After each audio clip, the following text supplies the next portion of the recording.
থেকে 3 মিনিটের একটি ছোট গল্প শুনে যাবেন, আশা করি ভালো লাগবে। একটি ছেলে খুবই সাদাসিধা ছিল। সে একটি দোকানে চাকরি করত। ছেলেটির বেতন ছিল মাত্র 5,000 টাকা। ছেলেটির দোকানের সামনে দিয়ে প্রতিদিন একটি মেয়ে স্কুলে যেত। মেয়েটি প্রতিদিন বোরকা পরে যেত, কিন্তু প্রায়ই মুখটা খোলা থাকতো। একদিন হঠাৎ করে ছেলেটির নজর পড়লো মেয়েটির দিকে। এভাবে বেশ কয়েকদিন যাবার পর মেয়েটি বুঝতে পারলো ছেলেটি তাকে লক্ষ্য করে। মেয়েটিও বাঁকা চোখে ছেলেটির দিকে তাকাতে শুরু করলো। ছেলেটি মেয়ের চলাফেরা দেখে মুগ্ধ হলো। আফসোস করতে লাগলো, ইস, যদি আমিও আজ পড়াশোনা করতে পারতাম, তাহলে সাহস করে মেয়েটির সাথে কথা বলতে পারতাম। মেয়েটি বুঝতে পারলো ছেলেটি তাকে ভীষণ পছন্দ করে। তাই একদিন মেয়েটি ছেলেটির দোকানের পাশে দাঁড়িয়ে রইল। তখন ছেলেটি দুপুরের খাবার খাওয়ার জন্য দোকানের বাইরে আসে। সে চায়ের দোকানে গিয়ে রাস্তাঘাট একটি রুটি খেয়ে পানি পান করে আসতে লাগলো। তখন মেয়েটি তার কাছে গেল। তুমি ভাত খেলে না? রুটি দিয়ে পেট ভরবে?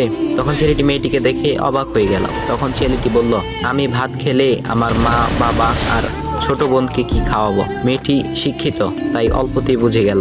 সে হাত ধরে বলতে লাগলো, তাহলে তুমি যে আমাকে পছন্দ করো, আমাকে কি খাওয়াবে? তখন ছেলেটি বলল, আমি তো তোমাকে আপন করে পাওয়ার জন্য দেখি না, কারণ সে যোগ্যতা আমার নেই। তবে এটা সত্যি যে তোমাকে দেখলে আমার খুব ভালো লাগে, তাই দেখি। মেয়েটি ছেলেটির কথা শুনে চোখের পানি ধরে রাখতে পারলো না। সে বুঝে গেল ছেলেটির চরিত্র ও ভাবনা অনেক সুন্দর। সেদিন মেয়েটি চলে গেল। বাসায় গিয়ে রাত্রিবেলা মেয়েটি অসুস্থ হয়ে পড়লো। পরে তাকে ডাক্তারের কাছে নিয়ে আসা হলো।